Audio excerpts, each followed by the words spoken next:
আমি দল দল মানুষকে এবং দল দল জিনকে জাহান্নামের ইন্ধন বানাবো, জাহান্নামের লকড়ি বানাবো। আল্লাহ বলেন তাদেরকে জাহান্নামের জ্বালানি বানাবো, তাদেরকে দিয়ে আমি জাহান্নামের আগুনকে প্রজ্বলিত করব। কেন কেন? তাদেরকে একটা দিল দিয়েছিলাম, যে দিল দিয়ে তারা ঠিক মতো দিলকে কাজে লাগায়নি, দিল দিয়ে তারা আমার দিনকে ধারণ করেনি। তাদের আমি দুটি চোখ দিয়েছিলাম, চোখগুলো ঠিক কাজে লাগায়নি এবং চোখ দ্বারা যে কাজ করার কথা সেই কাজে তারা করেনি। তাদেরকে আমি দুটি কান দিয়েছিলাম, কানগুলো বড় নিয়ামত, যেটা শোনার কথা তারা শোনেনি।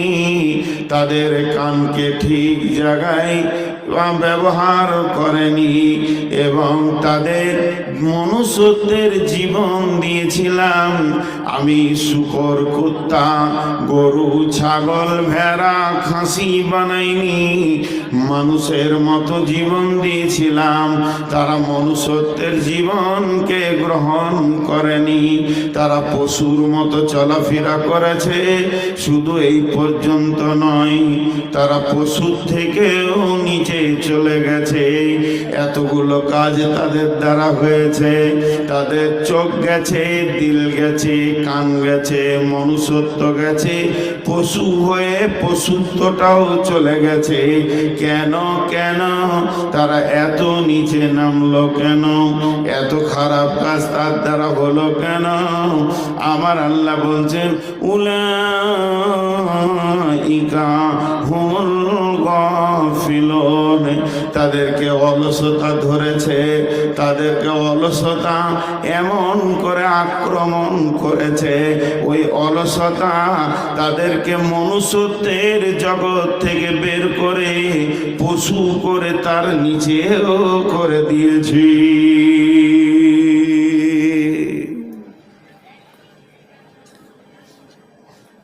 ভাইরা আমার,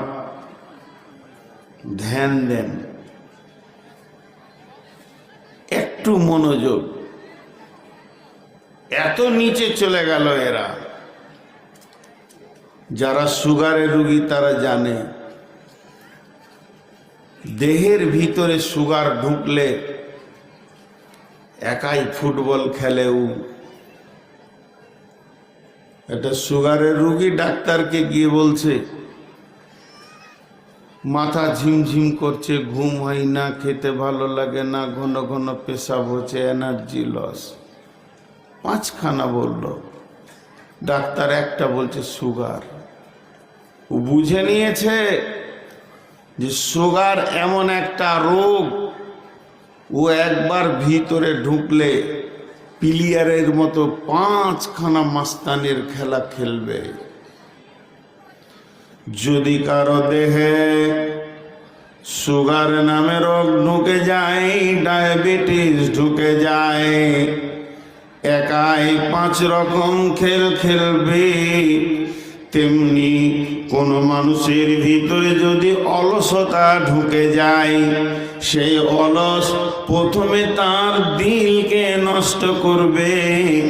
ইমানের যেটা মেন জায়গা, দিলকে নষ্ট করবে, চোখকে নষ্ট করবে, কানকে নষ্ট করবে। দিলে ভালো কথা নেবে না, চোখ ভালো শুনবে না, চোখ ভালো দেখবে না, কান ভালো শুনবে না। তাদের দ্বারা এমন অবস্থা হবে, যেটা শোনার কথা সেটা বাদ দিয়ে তার কান উল্টোটা শুনবে, তার চোখ যেটা দেখার কথা সেটা বাদ দিয়ে উল্টোটা দেখবে, এবং সে আস্তে আস্তে মানুষ থেকে বের হয়ে পশু হয়ে যাবে, তার থেকেও নিচে চলে যাবে। আল্লাহ বলছেন উলাইকা কাল আনআম বাল হুম আজাল, তার থেকেও নিকৃষ্ট হয়ে যাবে। উলাইকা উলাইকা হুমুল গাফিলুন। তারা এত নিচে যাবে কেন? তাদের ভিতরে যে রোগটা ঢুকেছে ওরই নাম হচ্ছে অলসতা।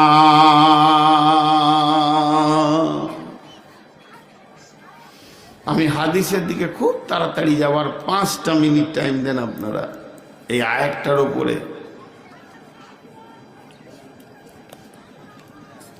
মানুষ নিজেকে পশু বলতে চাই না। আপনাকে যদি আমি পশু বলি তো আপনি রাগ করবেন, আপনি আমাকে ঘুরিয়ে পশু বলবেন, তাহলে তুইও পশু, আপোষে ঝগড়া হবে। আমি একটা আয়াত বলে দিচ্ছি,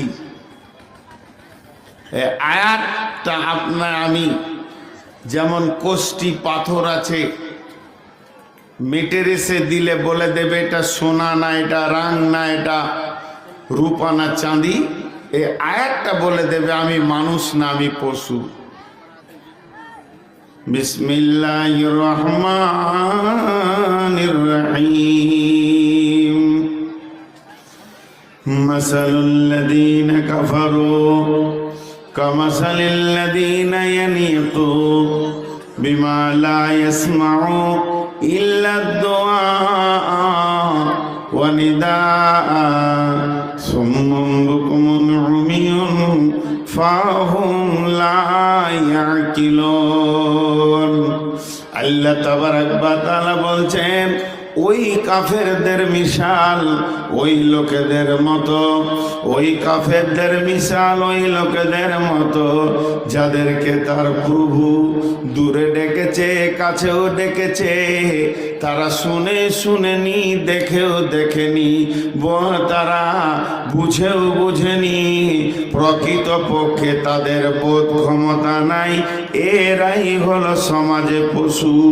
এতগুলো লোক বসে আছেন, এমনকি আমিও পর্যন্ত, এর ভিতরে কে মানুষ কে পশু এটা কে বলবে?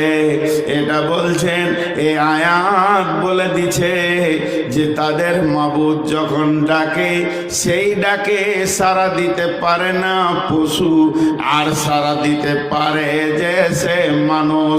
গাজীনগর, মহাদেবনগর, লক্ষ্মীনগর আর বলেন কাঞ্চনতলা থেকে নিয়ে ধুলিয়ান শুধু নয়, অত্র এলাকায় কয়েক হাজার মসজিদে আজান শুরু হয়ে গেল, গোটা এলাকা তোলপাড় হয়ে গেল। মাবুদের ডাক সকলের কানে কানে পৌঁছে গেল। এই ডাক শুনে যতজন মসজিদে আসবে এরা হলো মানুষ। আর আল্লাহ বলছেন তার মাবুদের ডাক শুনে যতজন মসজিদে আসতে পারবে না এরাই সমাজে পশু। উলাইকা কাল আনাম, যদি পশু থাকতো তো ভালো, কিন্তু আমার আল্লাহ বলছেন বালহুম আযাল, এরা তার থেকেও নিকৃষ্ট। পশু যে নোংরামি করে না, এরা সেই নোংরামিটা করে। উলাইকা কাল আনাম বালহুম আযাল উলাইকা হুমুল গাফিলুন। এদের কারণটা কি? এদের চোখ নষ্ট হওয়া, দিল নষ্ট হওয়া, কান নষ্ট হওয়া, মনুষ্যত্ব নষ্ট হওয়া। কারণটা কি? আমার রব বলছেন উলাইকা হুমুল গাফিলুন। এদেরকে অলসতা ধরেছে। অলস যখন এদেরকে ধরবে এদের অবস্থাটাই এইরকম হবে।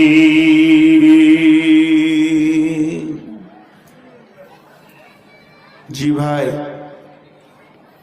এবার আমি হাদিসটার দিকে যাব, মেন সাবজেক্টে। এতক্ষণ আমি যা বললাম টোটালটা 1 মিনিট বলে নিব।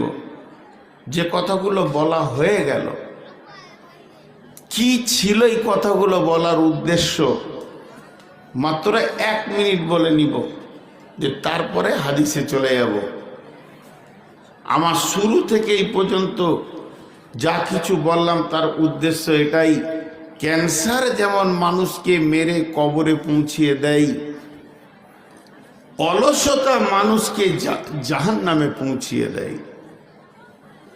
ক্যান্সারের থেকে অলসতা খারাপ, ক্যান্সারের থেকে অলসতা খারাপ। অলস এত কঠিন জিনিস, ইমানকে দুর্বল করে মনুষ্যত্বকে শেষ করে জাহান্নামে পৌঁছিয়ে দেয়। অতএব আমরা অলসতা থেকে যেন নিজেকে বাঁচাতে পারি।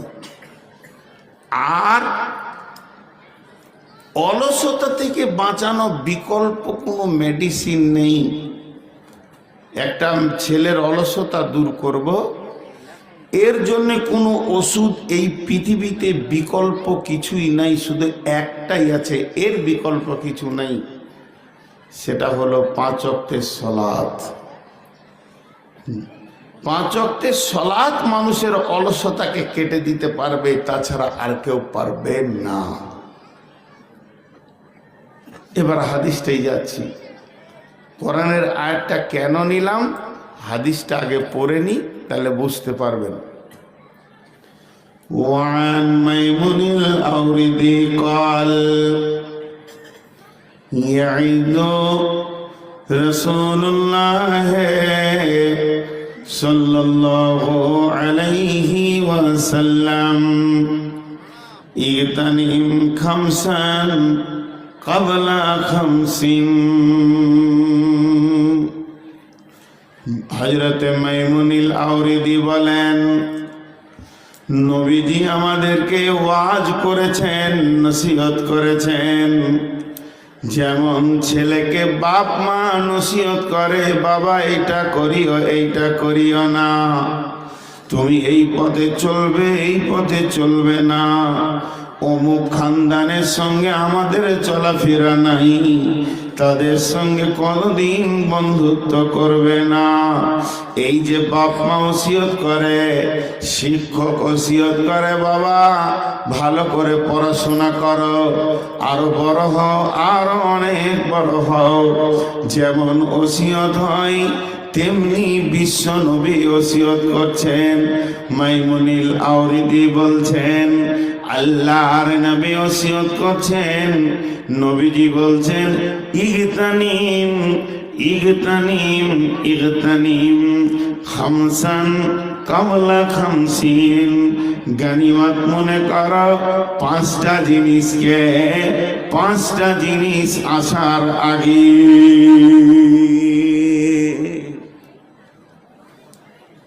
জি, পৃথিবীতে যত ব্রেন আজ পর্যন্ত এসেছে, বিশ্ব নবীর কাছে সব ব্রেন